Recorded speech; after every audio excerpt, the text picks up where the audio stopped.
A cold wind rushed across the quiet suburban street as the sun dipped below the horizon. But the chill in the air wasn't what made 6-year-old Emily's shoulders tremble. It was fear, deep, lingering fear that had been building since the night someone tried to force open the back door of her home while she and her mother slept. Her mother, a single parent working double shifts at the diner, had been trying to keep Emily calm ever since, but the little girl had barely slept in days. Halloween, a night that used to excite her with sparkly costumes and glowing porch lights, now felt like a nightmare she wanted to run from. And in the midst of all that fear, something unexpected happened. She saw the bikers. They weren't regular passers-by.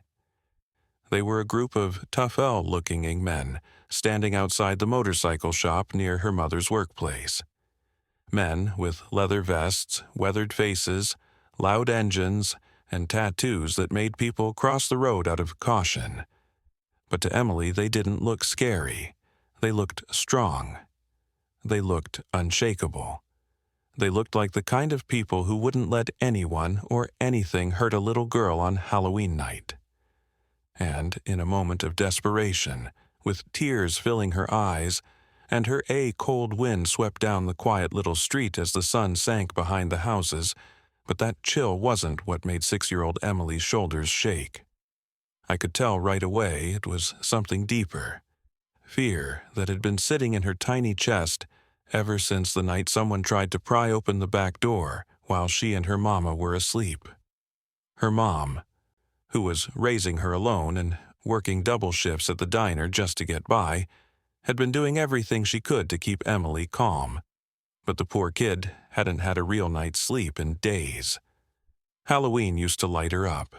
Sparkly costumes, glowing pumpkins, running from porch to porch. But now it felt like a nightmare she wanted to hide from. And right in the middle of all that fear, something happened that none of us expected. She noticed us. We weren't just folks passing by. My crew, big guys in leather vests, road-worn faces, loud bikes, and ink that made half the neighborhood cross the street, was standing outside the motorcycle shop near her mom's work.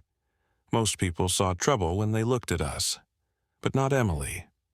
For reasons I still can't fully explain, she looked at us the way a drowning kid looks at a lifeguard. To her, we weren't frightening. We were solid, unshakable, the kind of men who wouldn't let anything bad happen to a little girl on Halloween night.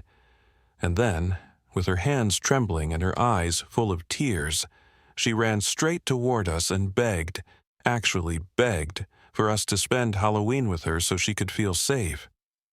Before I go on, if you believe in second chances, kindness, and the idea that protectors can come from the most unexpected places, hit like, share the story, and let us know in the comments where you're watching from. It helps keep stories like this alive. The guys froze when she came stumbling up, her little Halloween dress brushing her legs and the bow in her hair crooked from crying. Our president, Jackson Hayes, a big guy covered in ink who didn't usually kneel for anything, dropped down to her level as she stood there with quivering lips and eyes that were still shining with fear. And man, something about that look hit Jackson harder than any punch he'd ever taken in a bar fight. This wasn't a kid scared of monsters or shadows. This was a child who didn't feel safe in her own home, a girl who had been carrying fear way too heavy for someone her size. Jackson had lived rough, bad choices, broken roads, losses he still didn't talk about. In Emily's frightened little face he saw his own daughter, the one he hadn't been allowed to see in years. Emily held her chest like she was trying to keep her whole world from falling apart, and Jackson rested his hands gently on her arms with a softness nobody would have guessed he had. Emily's mom burst out of the diner moments later, breathless and apologizing as she scooped her daughter into her arms. But Jackson just shook his head, slow and calm, because he already felt that ache growing in his chest. This wasn't something we could turn our backs on.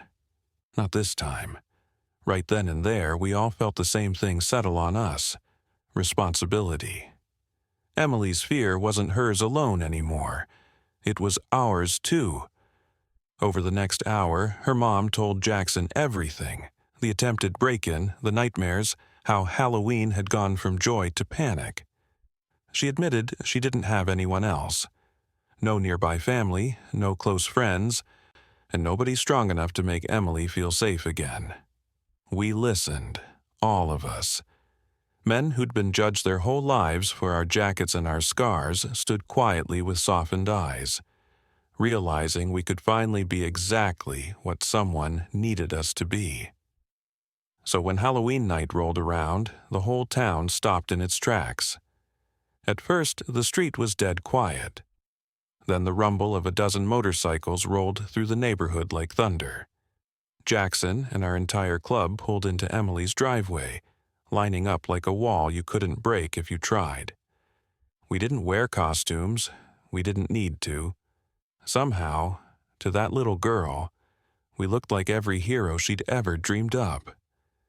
We had spent the entire day getting ready, stringing orange lights across our bikes, tuning engines, planning routes, anything to make her feel safe again.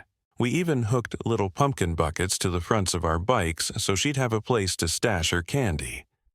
A couple of the guys painted tiny bats and goofy ghosts on their leather vests, something none of us ever thought we'd see in our lifetime. When Emily stepped outside in that bright pumpkin orange dress of hers, her eyes widened like she was staring at a whole team of nighttime guardians waiting just for her. As we rolled through the neighborhood, folks didn't know what to make of the sight. Some whispered behind their hands, others grinned, and a whole lot of people pulled out their phones because they figured no one would believe them otherwise. Emily walked right between Jackson and Ryan, two guys built like oak trees, looking like the safest kid in the entire state. Every sound that would have normally set her off: rustling leaves, a dog barking, a gate squeaking, just bounced right off her now.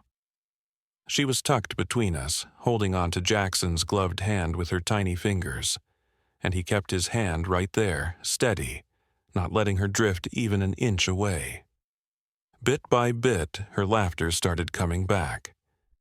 Every house we stopped at loosened the fear she'd been carrying, and something in her mom's expression softened too.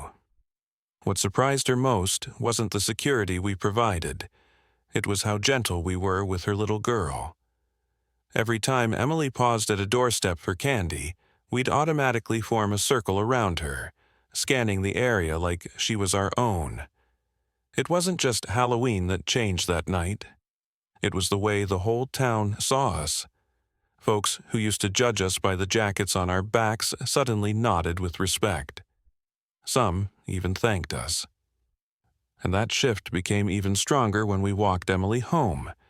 See, we didn't just wave goodbye. We checked the entire house top to bottom: doors, windows, locks, every hinge and latch. We walked the yard, noting every dark spot. We installed new lights, reinforced the back door, put up a camera system we'd bought earlier that day.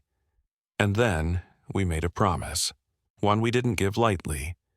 We told Emily's mom we'd swing by every night until she told us she felt safe again. And to Emily, that promise meant the world. It meant safety, it meant comfort. It meant she could finally close her eyes at night without bolting awake in terror. Jackson, who'd spent years wondering if there was anything good left inside him after all the wrong turns he'd taken, found something like redemption in the trust of that little girl who didn't know anything about his past, only who he chose to be in that moment. From that night on, Emily wasn't just a kid we protected. She became part of our extended family. We started popping into the diner to check on her mom. If she had an early shift, one of us would walk Emily to school. In the evenings, we'd rumble past their house just to make sure everything stayed calm. And slowly, you could see the change in her. Her smile brightened. Her laughter came easy again. She didn't jump at small noises anymore. She learned that angels don't always show up with wings. Sometimes they ride Harley Davidsons and wear leather. If this story touched you even a little, hit like, share it, leave a comment, and subscribe. You help us keep telling stories that shine a light on unexpected kindness. Emily never forgot that Halloween. It wasn't the candy or the carved pumpkins that stayed with her. It was the simple fact that there were people out there who would stand between her and danger without wanting a thing in return.